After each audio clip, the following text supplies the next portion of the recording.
I'm going to take a couple minutes and show you how I would use student resources in context for that PTSD uh, project that I mentioned in the last slide. First thing you want to notice, there's a search box right there in the top of the page. Um, it's easy to find, unlike some other databases. But I also want to show you this browse topics. It's a great tool for students who are trying to determine what to research. And each one brings you to a project page. I'll show you a project page in just a minute.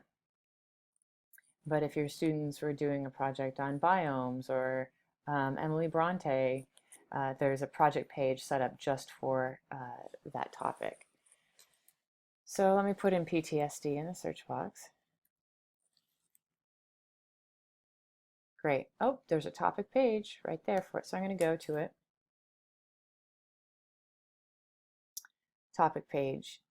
It starts with a reference article, a bit of a definition of the topic. As you can see, there's a definition, a description, causes, a basic background, and it's from a vetted source. All materials here are from a vetted source. If you have a student with learning differences, you can have them listen to the article as they read along. You can download it, you can print it, you can share it via a link, you can save it into your folder. You can translate it into another language, but the translations aren't very good. Daniel Brown said it was like Google Translate in a tux. It's not a classy translation. You have citation tools here, so your students don't need to memorize how to cite. They can just copy and paste it, or they can save that citation into their Google Drive. If they have an EasyBib account, they can save it there, but they really don't need to set up any special accounts for this. It's all right there. They won't need the URL. All they need is this first piece here. So every text that's on the database has all of that information. If I am looking for information for a literary point of view, I need to look around a little bit. I was an English teacher. I imagined myself as an English teacher working on Tender as a Night.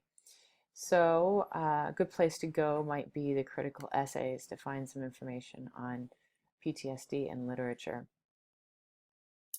Oh, that's an interesting one. Non-combatant shell shock, trauma and gender, and F. Scott Fitzgerald's Tender as a Night. That might be very helpful for me.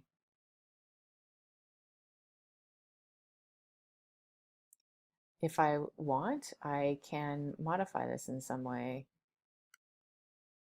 Frequently read as a parable of moral decline, Tender as a Night shows how trauma disrupts gender performance and arises from it, exposing the artifice of gender in the post-war world. Oh, this sounds so interesting. Even if I don't use it for my students, I may find it very helpful for me as I'm framing the project for my students. So I can highlight it, can add some notes, and all of that I can save. I can save those annotations and put them in my folder on the account that I've saved, or the version of it that I've saved. Let me go back.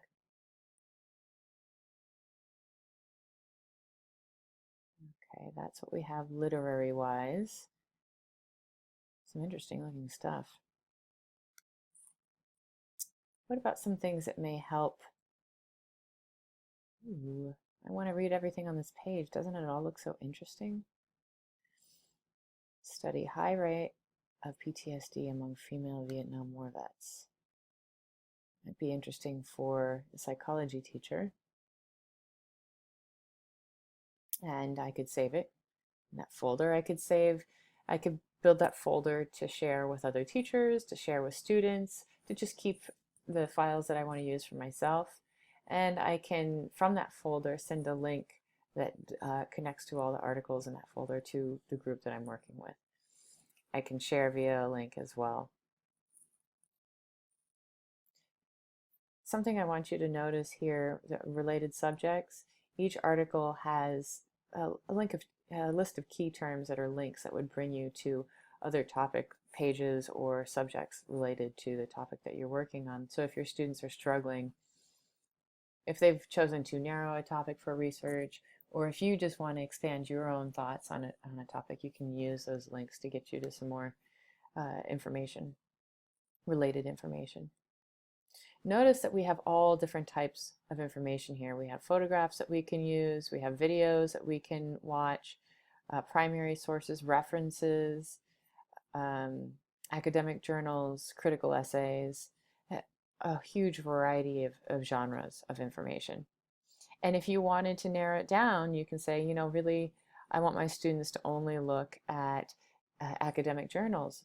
So you could tell them in your research, when you do your search on student resources and context, click on those academic journals, and that's all of your research needs to be from there. Or you can ask them to have a couple different genres, make sure there's video, you reference a video, make sure you reference a radio news report, whatever different genres work for you. Another thing that this site does is that it links to carefully vetted sites outside of the database. In this case, it links to the National Institute of Mental Health page on PTSD.